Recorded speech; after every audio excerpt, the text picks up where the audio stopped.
introducing ourselves. So this is, and I am Alina Rose Padilla. So for this video, we're making this video all about Nikola Tesla, who invented the radio.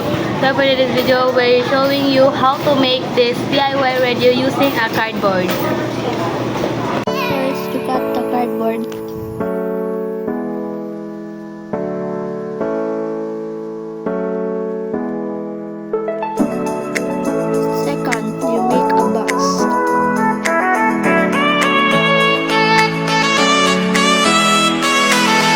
This is the final product. Who experiment the radio by Nikola Tesla. Thank you everyone. Bye-bye. This is Padilla. And this is Laugana. Me.